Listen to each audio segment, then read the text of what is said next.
다니던 회사의 프로젝트가 끝나갈 때쯤에 넥슨에서 다닐 때 팀장 형이 저한테 창업에 대한 제안을 합니다.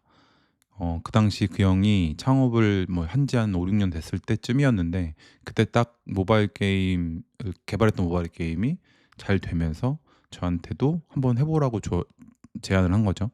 제안을 했는데, 그 당시에 그 형이 "투자를 해 주겠다. 개발비는 투자를 해줄 테니까 한번 해 보지 않을래?"라는 제안을 했습니다.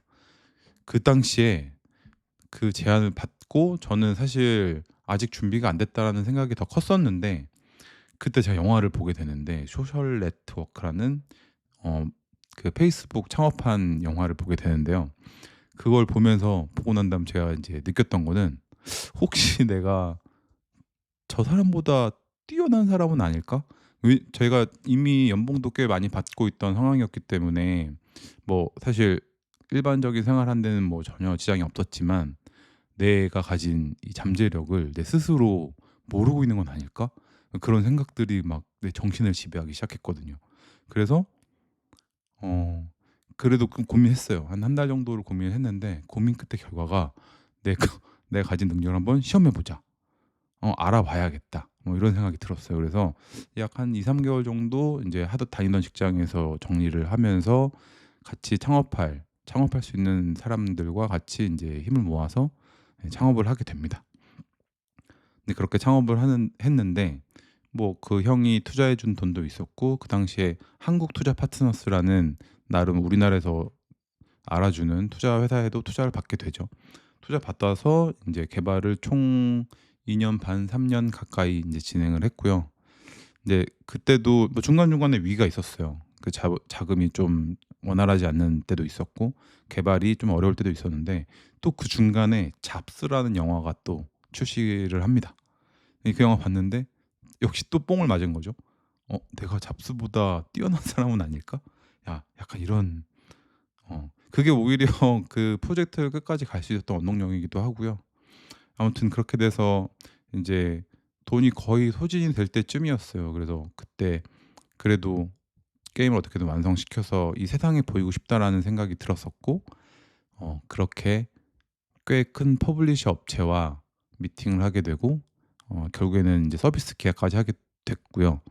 그리고 이제 서비스 준비를 하고, 그 이후에 소런이라고 정식 출시하기 전에 뭐 동남아 국가들 몇 군데랑 뭐 등등 해 가지고 먼저 서비스를 해 보는 게 있거든요. 근데 그 수치가 너무 잘 나왔어요. 그 일 주일 뒤에, 서비스한 지 일 주일 뒤에 인제 그 수치를 보고 그 회사의 부사장님이 저랑 다음날 바로 미팅을 잡았어요. 잡아서 이제 식사 약속을 잡았는데, 갔더니 인제 회사 인수 제한에 대한 얘기를 하시더라고요. 그래서 인제 회사 가치를 그 당시 기준으로는 120억 정도의 인제 인수 제안을 하셨고, 저도 수치를 봤잖아요. 그럼 전 더 잘 될 것 같은 거예요. 그래서 그거는 거절했죠. '내가 내 회사는 내가 핸들링하고 싶다.' 이런 생각이 컸었고, 그 이후에 또 인제 지분 인수하면서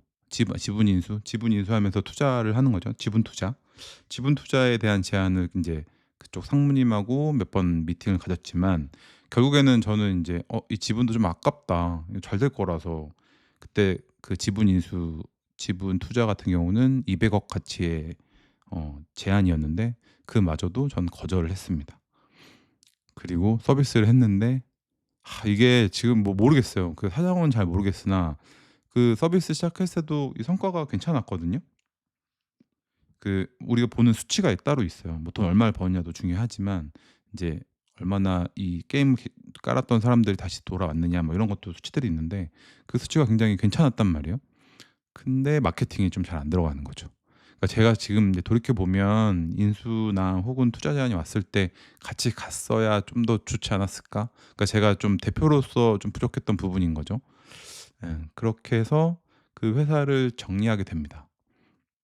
이게 3 년간 개발한다는 게 정말 저희가 회사 그 당시에는 모바일 게임이 지금처럼 대장 느낌은 아니어서 저희는 30명 정도 있었고, 근데 이 인원들을 계속 케어하면서 가기도 힘들고 저 스스로도 지치고 이래서 인제 이 법인을 정리를 하는 찰나에 그 전 직장의 그 이사님께서 창업을 하시면서 "동원아 너 한번 같이 해 보지 않을래?" 하면서 제안을 주셔 가지고 그다음에 또 창업을 하게 되긴 되는데, 그 창업은 뭐 처음 창업했을 때랑은 쪼끔 다른 외주 회사 느낌의 창업이긴 했어요. 그래서 그 회사는 저도 사실 좀 쉬고 싶었지만 같이 일하던 동료들 중에서 어 바로 저 때문에 직장을 잃어버린 거니까 그 중에서 디자인 직군들을 대부분 그 새로 창업한 회사로 이직시키게 됩니다. 예, 고렇게 제 첫 창업이 끝났고 그리고 확실히 알았어요. 그 이후에도 사실 그 창업과 그다음에 창업이 있었는데 확실히 알았어요. '아 나는 아니구나.' 나는 근데 이게 되게 고생도 많이 하고 사실 원하는 만큼 돈도 못 벌었지만 저 나름대로 제 인생에서는 좀 대단한 경험이었다고 생각해요. 개발비가 총 30억 정도 들었는데 누가 어떤 평범한 직장인이 그런 돈을 투자해 가지고 개발해 볼 수 있겠어요. 물론 저를 믿고 투자해 준 투자자들한테 미안하긴 하지만 저도 뭐 돈 쪼끔 잃긴 했지만 그랬지만 뭐 나름 저는 최선을 다했으니까. 그리고 어쨌든 이런 경험들을 누구나 다 해볼 수는 없는 거니까 인생은 경험이잖아요. 그래서 좋은 경험을 했고 나의 한계를 알았다. 적어도 나는 그들과는 너무 다른 그런 사람이구나를 깨달았죠. 그 이후에는 사실 의심이 없어졌어요. '내가 뭔가 대단한 사람이지 않을까.'라는 의심은 없어졌고, 물론 이렇게 실패의 경험들이 쌓이면서 더 도전해 볼 수도 있겠지만 저의 도전은 다른 쪽으로 이제 해 보려고 합니다. 물론 그 당시에는 이게 되게 힘든 과정이었지만 이제 제가 앞으로 살아나가야 될 과정에서는 또 이게 또 밑거름이 돼 가지고 저의 인생에 더 긍정적인 영향을 주지 않을까 생각합니다. 여러분들도 이런 경험의 기회가 있다면 혹은 경험하고 싶다면 그런 기회들을 만드는 데 한번 노력해 보세요. 저는 세 번의 경험 다 그 지인 투자였어요 사실.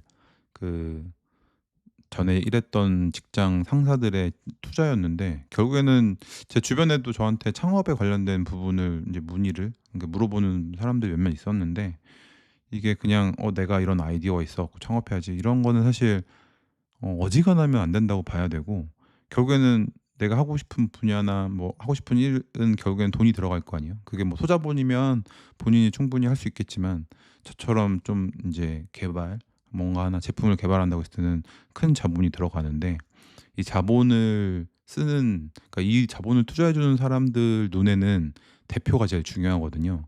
이 대표가 믿을 만한 사람인지도 중요하고 나와의 관계도 중요하고 그런 것들 종합적으로 판단했을 때 '이 사람이면 내가 투자해 볼 만하다.' 물론 투자하는 사람들은 이거 한 번 투자한다고 이 사람이 100% 투자가 잘 될 거라고 생각하진 않아요. 10개 중에 한 번 잘 되면 이게 투자는 성공인 거죠, 투자자 입장에서는.